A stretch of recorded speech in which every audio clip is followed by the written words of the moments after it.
This story is titled Family. Said I ruined their lives, so I left. But a couple of days later, they are begging me to reconcile. Hey everyone. Before we jump into today's video, I need your help. We've noticed the channel is losing some traction, and subscribing is one of the best ways you can support us. It's quick, free, and it helps us keep bringing you awesome content. Your support means the world. Let's keep this channel growing together. Thanks so much. Now let's start the video. Hey Reddit, long-time lurker, first-time poster. This is going to be a long one, so buckle up. TLDR at bottom. So I, 24 female, grew up as the forgotten child in what I can only describe as a total mindfuck of a family dynamic. I was never the favorite. That was my sister.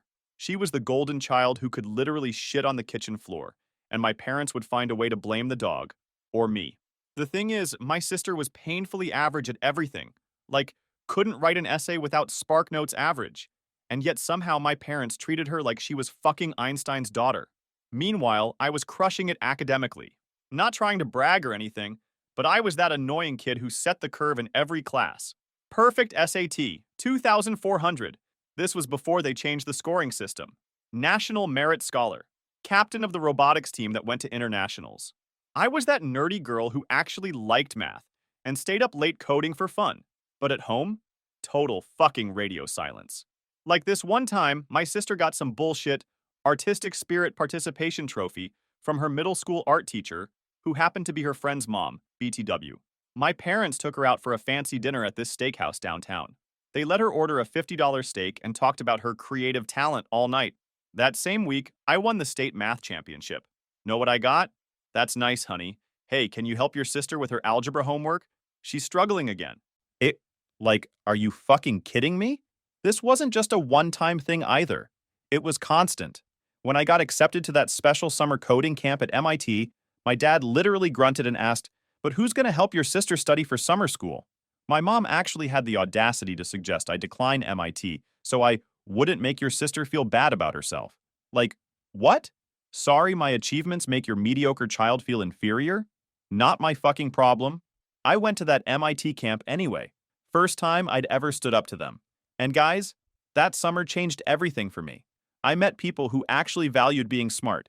I connected with mentors who saw my potential. Most importantly, I realized just how messed up my home situation really was. When I got back home, everything looked different. I started seeing all these patterns that had always been there. How my parents would showcase my sister's C+, her improving grade, on the fridge, while my straight A+ report card got stuffed in a drawer. How they'd spend thousands on her dance lessons, that she'd quit after 3 months, but couldn't afford a $300 programming course I wanted to take. What really pissed me off was that I was basically my sister's unpaid tutor throughout high school. I'd write her papers, create study guides that were basically just answers with extra steps, and sometimes even take her online tests for her. My parents didn't even try to hide that they expected this from me. It was my responsibility as the smart one to help the family. Oh, and get this. I had secretly been getting recruitment emails from tech companies since junior year. Google, Microsoft, even a hedge fund reached out about their post-college pipeline programs. They'd seen my projects on GitHub and the algorithms I'd published. When I tried to show my parents the Microsoft email, my mom glanced at it and said, "That's nice, but your sister got invited to Heather's pool party this weekend. Isn't that exciting for her?" I shit you not. A Fortune 500 company was trying to recruit me while I was still in high school, and all they cared about was my sister's social calendar. The worst part? I kept trying anyway. I worked my ass off, maintained a perfect GPA, kept quiet when they made their little digs, never fought back. I thought maybe if I achieved enough, they'd finally see me, but nothing changed. There was this one night my junior year that still haunts me. I found my mom crying in the kitchen. I thought someone had died or something. When I asked what was wrong, she sobbed about how my sister hadn't been invited to the popular table at lunch. I stood there awkwardly patting her back while she cried about my sister's cafeteria seating arrangement. On the same day, I'd found out I was valedictorian. I never even told them. What was the point? My dad was no better. He'd spend hours watching my sister's terrible volleyball games. She was always on the bench, cheering like a maniac during her 5 minutes of playing time. But he never once came to a single one of my robotics competitions or coding tournaments.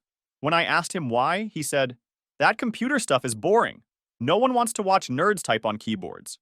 Yeah, except those nerds typing on keyboards Now make more money than you ever will, Dad. The summer after my MIT program, I started freelancing as a coder. I kept it all secret from my family. Every dollar went into a private bank account they knew nothing about. By senior year, I had almost $7,000 saved up. I'd also started working on a security tool in my spare time. Just a little side project that would eventually change everything, but I'll get to that later. You know what's fucking hilarious? My guidance counselor called my parents for a special meeting to tell them I had a shot at Ivy League schools. My mom's response? But what about her sister? Will this affect her college chances? The counselor was so confused. Well, based on sister's grades and activities, she's on track for community college or maybe state school with some scholarship help. My parents looked devastated, like someone had told them their dog had cancer. Meanwhile, I'm sitting there thinking, what did you expect? She barely maintains a C average, and her only extracurricular is a social media influencer with her 230 followers. So it all came crashing down the Thursday before graduation. I remember it perfectly because I'd just gotten this insane email about a six-figure software engineering internship for after graduation. Like, the kind of offer that makes you stare at your phone, wondering if someone accidentally added an extra digit to the salary. I was in my room, reading this email for the fifth time, trying not to freak out, when I heard the screaming start downstairs. My sister had gotten her final grades, and surprise, surprise, she'd flunked calculus. Again. Second time taking the class. For context, this meant her GPA had dropped below the minimum requirement for her safety school. Like, she literally might not get into college anywhere now. The one class she needed to graduate, and she'd bombed it. Here's the kicker, though. I'd been basically doing all her homework for years, writing her papers, making study guides that were basically just answers with the work shown, sometimes even taking her online tests. I was like her academic life support machine, and my parents fully expected it. But for this final calc exam, I'd been swamped with my own finals and this massive security project that would eventually become my company. I'd offered to help her study the week before, but she'd blown me off to go to some party with her friends. It's fine. I've got this, she said, while painting her nails and watching TikToks. She did not, in fact, got this. So I'm upstairs reading about this life-changing job offer while World War III is breaking out in our living room. I tried to stay out of it, but eventually I had to go downstairs for food. Coding makes you hungry AF. Big mistake. The moment my sister saw me, she went absolutely nuclear. "This is your fault," she screamed, her face all blotchy and contorted. "You were supposed to help me. You knew I needed to pass." I barely had time to process before my dad jumped in. "We asked one thing of you. One thing. To help your sister succeed." My mom, always ready to twist the knife. "We'd be better off without you. You've ruined her future." I stood there with my hand still on the refrigerator door, completely stunned. Let me get this straight. I'd been killing myself with perfect grades and side projects while doing my sister's homework, and somehow I'm the problem? Because I didn't spoon-feed her calculus answers one time? That was it. Something inside me just snapped. I didn't cry. I didn't scream back. I just nodded and said, "You're right. You would be better off without me. And I'd be better off without all of you." The look on their faces was priceless. They'd expected me to apologize, to grovel, to promise I'd somehow fix my sister's grades. They didn't expect agreement. I turned around, walked to my room, and grabbed my emergency backpack.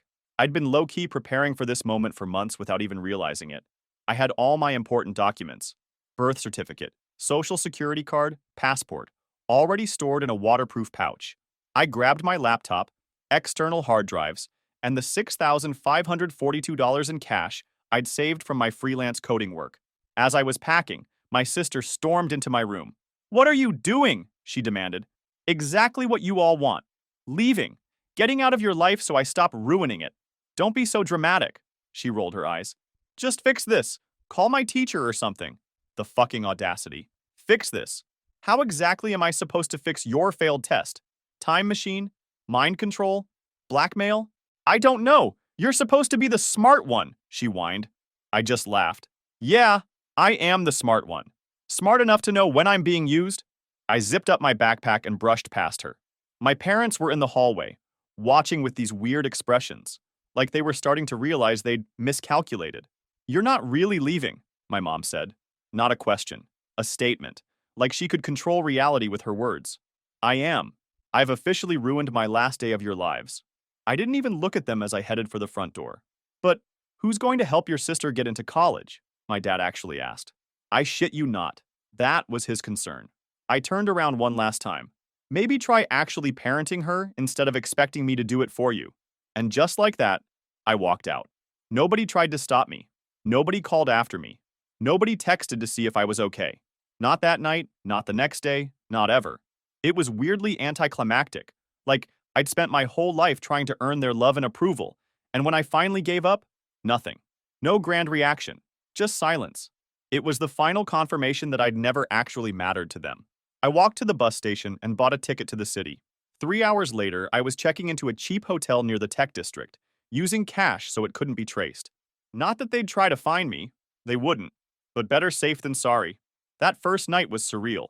The hotel room was small and smelled like cheap cleaning products. But it was quiet. No sister playing music too loud. No parents arguing about her future. Just peace. I ordered a pizza, opened my laptop, and sent an email accepting that job offer. Then I called Josh, one of my mentors from the MIT summer program. I'd kept in touch with him, and he'd been telling me for months that my home situation was toxic. He answered on the second ring. It finally happened, I told him. I left. Are you safe? He asked immediately. First time anyone had ever prioritized my safety, BTW. Yeah. Got a hotel, got money, got my documents. Good. Stay there tonight. Tomorrow we'll figure out something more permanent. No questions about whether I was overreacting. No suggestions that I go back and make amends. Just immediate acceptance and support. It was honestly mind-blowing. That night, lying on that lumpy hotel mattress, I felt this weird mix of terror and exhilaration. I was completely on my own at 18. No safety net. No family support. But also no toxicity. Freedom is fucking terrifying when you've never had it before. I checked my phone too many times that first night. Some small part of me still hoping they'd call or text, that they'd realize what they'd done, and beg me to come back. Nothing. Not a single message. By morning, that last little piece of hope had died, and in its place was something new. Determination. If they didn't want me, fine. I didn't need them either. I had my brain, my skills, and now this job offer. I was going to build something so impressive, so successful, that one day they'd realize exactly what they'd thrown away. That day, Josh connected me with Maria, a friend of his who needed a roommate. She had this tiny apartment in the city with an even tinier spare room that was actually a walk-in closet. I'm not being metaphorical. It was literally a closet with a twin mattress crammed inside. Just enough room to lie down, with my clothes hanging above my face. Rent was $400 a month, which was still highway robbery for a closet, but beggars can't be choosers when you're basically homeless. Here's where I had an advantage. Most runaways don't. Marketable skills and contacts. That MIT summer program wasn't just about learning to code. It was about networking. I'd kept in touch with everyone, sent them my projects, asked for feedback. So when I needed help, I had people to call. The job offer I'd gotten was legit, but it wouldn't start for 2 months. I needed income now. So I hustled, took on freelance coding gigs, fixed websites, debugged apps, whatever paid the bills. Was I qualified? Mostly no. Did I figure it out anyway? Hell yes. Nothing motivates you like knowing homelessness is your alternative. I worked insane hours. My office was either my closet bedroom or the local library. I showered at the gym, cheapest membership I could find just for bathroom access. I lived on ramen and energy drinks. But you know what? It was still better than living at home. No one was screaming at me. No one was telling me I wasn't good enough. The freedom was worth every struggle. By the time my real job started, I'd saved up enough to move into an actual bedroom in a shared house. 5 roommates, 1 bathroom, but I had a door. Living the dream, folks. The job itself was fine, but after 2 months I realized something. I was bored out of my mind. I had bigger ideas. Remember that security tool I mentioned? The side project I'd been working on before everything blew up? I kept developing it at night. It was a crypto security thing. Pretty niche, but with massive potential. One Friday night, when normal 18-year-olds were out partying, I was at a tech meetup. That's when I met Vikram, a venture capitalist who specialized in cybersecurity startups. We got talking, I showed him my project, and boom, $250,000 in seed funding. Just like that, I had my own company. I quit my job the same day. My manager was confused as hell. You're leaving to start a company? At 19? With no degree? Yep, sure was. The next 2 years were a blur. My security platform took off. Turns out exchanges really need good security. Shocker. Every crypto hack that made headlines drove more clients my way. Was it stressful? Fuck yes. I worked myself half to death, but every milestone felt like a middle finger to my family. By 23, I was running a company valued at 8 figures, with 30 employees and offices in 2 cities. I bought a penthouse apartment with floor-to-ceiling windows overlooking the city. I drove a matte black Tesla that I paid for in cash, partially for the car, partially for the priceless look on the salesman's face when this random young woman handed over $80,000 like it was nothing. I dated casually, mostly other founders and tech people who understood the lifestyle. Nothing serious because honestly, who has time? Plus, after growing up with my family, I had the emotional availability of a brick wall. Something else to work through in therapy, I guess.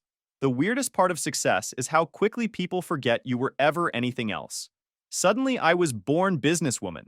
Tech blogs wrote profiles calling me the prodigy reshaping cybersecurity. Nobody saw the terrified teenager who'd once lived in a closet. And my family? Radio fucking silence. No calls on my birthday. No congratulatory messages when my company made headlines. No holiday invitations. Fine by me.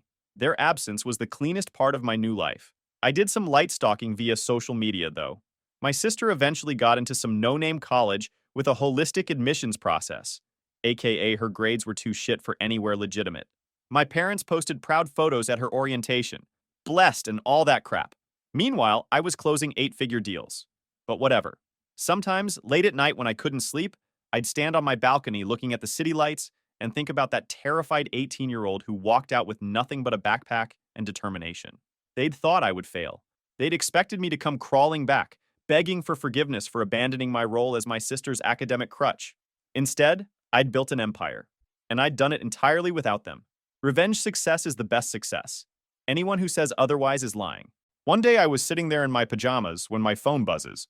I almost ignored it because I was in the zone, but then I glanced over and saw the notifications. Mom, 7 missed calls. Dad, 4 missed calls. Sister, 10 missed calls. I literally dropped my coffee mug. Thank God for hardwood floors. After 5 years of absolute silence, 5 years where they never once tried to contact me, they were suddenly blowing up my phone? My first thought was that someone must be dead, maybe a grandparent. But even then, why would they expect me to care? I let the calls go to voicemail, curiosity battling with a sick feeling in my stomach. 10 minutes later, the first message came through from my sister. Please call back. It's important. We need to talk to you.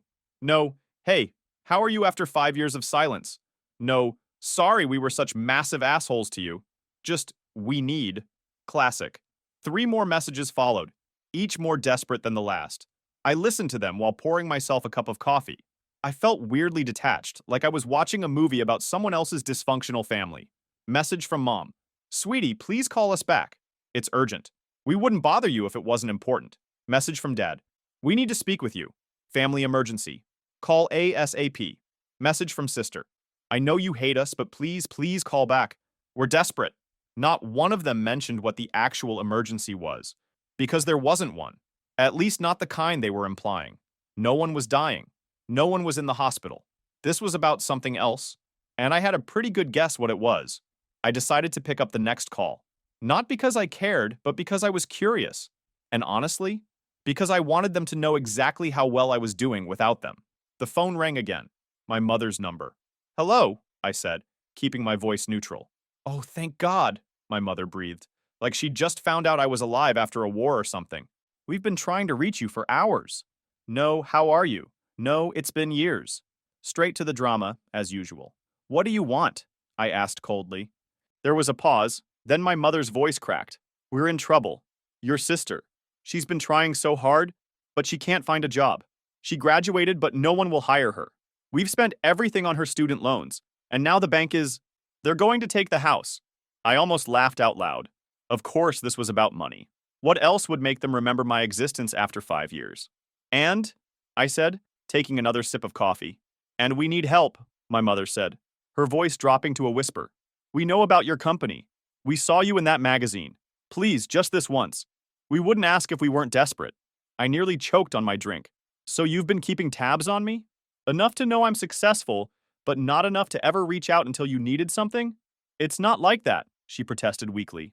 Then what is it like? I pressed, enjoying her discomfort way more than I probably should have. That's when my father took the phone. Listen, we made mistakes, but right now your sister needs help. She's brilliant, but she just needs a foot in the door. If you could just give her a job at your company, I cut him off with a laugh. A job? At my company? The sister who couldn't pass calculus without me doing it for her? The one who's brilliant but somehow can't find employment anywhere? That sister? She's changed, he insisted. She's worked hard. No, I said simply. I don't hire people who failed upward their entire lives. My company's success is built on actually valuing merit. Novel concept, I know. Please, my mother was back on the phone, sobbing now. We'll lose everything. We just need a loan until… Until what? I interrupted. Until you find another sucker to solve your problems? Number. You told me you'd be better off without me, remember? So be better off without me. I hung up, my hand shaking slightly. Not from anxiety or guilt. From anger mixed with a weird kind of satisfaction. They needed me now. After years of making me feel worthless, they were calling because I was their last hope. The irony was delicious. I blocked their numbers immediately, but they were persistent. Messages kept coming from unknown numbers. Emails flooded my personal account. They even tried reaching out through my company's customer service portal, which was both pathetic and impressively desperate. A part of me wondered if I was being too harsh. Was I becoming just as toxic as them by enjoying their desperation? Maybe. But another part of me, the part that remembered crying myself to sleep after they missed my science fair, the part that remembered being told I was ruining their lives, that part felt nothing but satisfaction. Is that healthy? Probably not, but it was honest. 3 days passed with constant attempts at contact. Then, just when I thought they'd given up, my building's security desk called up to my penthouse. Miss, there's a family here insisting they're related to you. They don't have an appointment, but they're saying it's an emergency. I felt a chill run down my spine. They'd found out where I lived, tracked me down like stalkers. I briefly considered calling the police, but decided to handle it myself. Don't let them up, I instructed. Tell them I'll come down. The security guard's voice dropped to a whisper. The older woman is causing a bit of a scene in the lobby, ma'am. Saying she's your mother and has a right to see you? Of course she was. Drama was her specialty. I'll be right down. I took my time getting ready, deliberately making them wait, just like they'd made me wait countless times as a kid. Left at school when everyone else's parents had picked them up, sitting alone at restaurants while they focused on my sister's needs, waiting for acknowledgement that never came. I put on my most expensive outfit, a tailored suit that cost more than my dad's monthly salary. I did my makeup perfectly, put on the diamond earrings I'd bought myself after our Series B funding closed. I wanted them to see exactly what they'd missed out on. Their daughter, the success story they'd tried to smother. As the elevator descended to the lobby, I felt oddly calm. The universe had come full circle. 5 years ago, they'd thrown me away. Now they were literally at my doorstep, begging for help. Karma's a bitch, and she was about to introduce herself to my family, wearing Louboutins and a $5,000 suit. When the elevator door opened, I spotted them immediately. They looked smaller somehow, diminished. My father's shoulders were hunched, his hair completely gray now. My mother had aged dramatically, deep wrinkles carved around her mouth and eyes. And my sister? She'd gained weight. Her designer clothes, probably bought on credit, straining at the seams. They all looked exhausted, desperate. Good. I walked toward them slowly, heels clicking against the marble floor like a countdown. Heads turned. My building has a lot of finance and tech people, so everyone's tuned to recognize power moves. And this, make no mistake, was a power move. The recognition dawned on their faces gradually, followed by shock as they took in my appearance. I looked different, confident, expensively dressed, successful. Not the scared teenager they'd driven away. What are you doing here? I asked coldly, standing a good 10 feet away. Body language 101, maintain distance from threats. My mother rushed forward like she was going to hug me. LOL, no. Please, honey, we just need to talk. Step back, I said sharply. The voice I use when someone tries to waste my time in board meetings. She froze mid-step, hurt flashing across her face. My father put his arm around her shoulders. Always the protector. Of her, never of me. We wouldn't have come if it wasn't serious, he said, his voice rough. We're about to lose everything. The bank gave us 30 days. Your sister can't find work, and our retirement accounts are empty. We just need a loan to get back on our feet. I looked at my sister, who was staring at the floor like it contained the secrets of the universe. Nothing to say? No apology for treating me like your personal academic slave for years? No acknowledgement that you're only here because you need something? She flushed red, then mumbled, I'm sorry. I was awful to you. I know that now. No, you're not sorry for what you did, I corrected her. You're sorry it's come back to bite you. There's a difference. I turned back to my parents. Let me get this straight. You want me, the daughter you discarded, the one you said ruined your lives, to bail you out financially? To save the perfect daughter who couldn't succeed, even with every advantage? We made mistakes, my mother whispered, tears welling up. Classic manipulation tactic. Terrible mistakes. But please, we're still family. The lobby had gone quiet. The security guards were watching, one with his hand on his radio in case things escalated. I noticed a few residents discreetly pulling out phones. Great. This was about to be lobby gossip for weeks. You're not here because you miss me or because you're sorry, I continued, ice returning to my voice. You're here because you need something. If I were struggling instead of successful, you wouldn't have bothered looking for me. That's not true, my father protested, but his eyes shifted away. Typical tell, he was lying. Here's what's going to happen, I said coolly. You're going to leave my building. You're never going to contact me again. Not by phone, not by email, not in person. If you do, I'll file for a restraining order. I have the resources to make your lives very difficult if you push me. My sister finally looked up. So you're just going to let us lose everything? After all we did for you?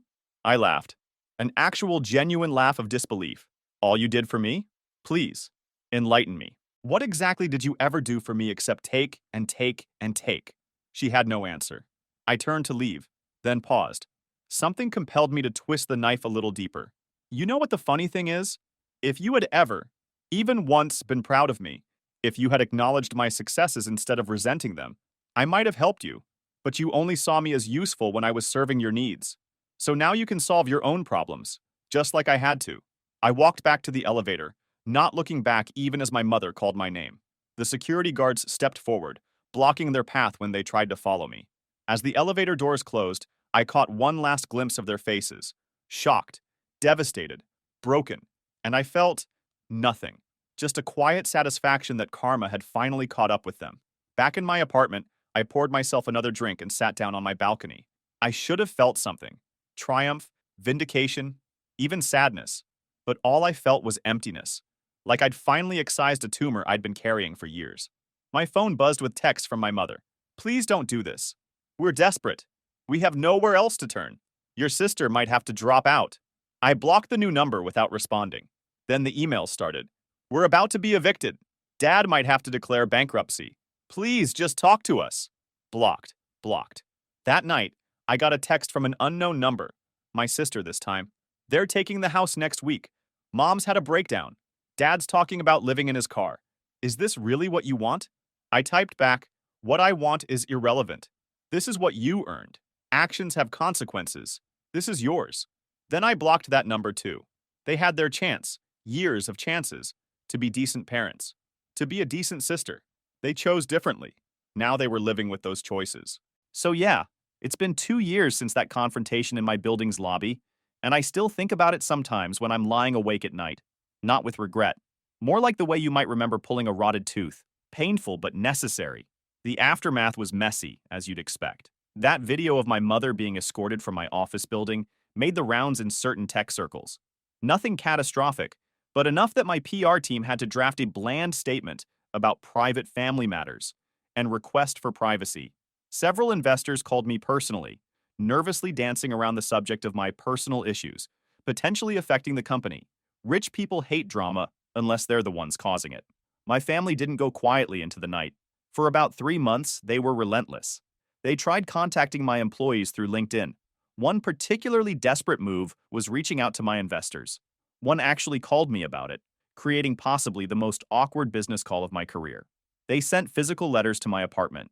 They got distant relatives I barely knew to call me. They posted thinly veiled Facebook statuses about ungrateful children that mutual acquaintances would screenshot and send me. I handled it like any other security threat. Restraining orders, cease and desist letters from company lawyers, increased security protocols. Eventually, they stopped. The silence was sudden and complete, like someone had flipped a switch. I found out through the grapevine, okay, fine, I still check their social media occasionally, judge me, that they lost the house. My sister dropped out of college and moved back in with my parents, who now rent a small apartment in a much less fancy neighborhood. My dad found a job at a call center. My mom posts a lot of everything happens for a reason inspirational quotes. My sister works retail. Meanwhile, my life continued its upward trajectory. 6 months after I cut them off for good, I finalized the sale of my company for 9 figures. Those acquisition offers I mentioned earlier, I took the best one. The day the deal closed, I bought a house in the mountains, another on a private beach, and set up a foundation to help kids from disadvantaged backgrounds get into tech. The weirdest part? The money didn't make me happy. Don't get me wrong, financial security is amazing, and I'm grateful every day. But there's this emptiness that cash can't fill. My therapist says it's because I built my entire identity around proving my family wrong. And now that I've done that, what's left? So I've been working on that. Finding purpose beyond revenge. Building relationships that aren't transactional. Learning to trust people. It's hard work. Harder than building a company, if I'm being honest. Recently, I'm dating someone who knows my whole story and respects my boundaries. I'm mentoring young programmers who remind me of myself at 18. Brilliant, but overlooked. I'm working on new projects that excite me. I'm building a life defined by what I want, not by what I'm running from. For those of you dealing with toxic families, abusive parents, golden child dynamics, I don't have perfect answers. Everyone's situation is different. But I will say this. Sometimes walking away is the only healthy choice.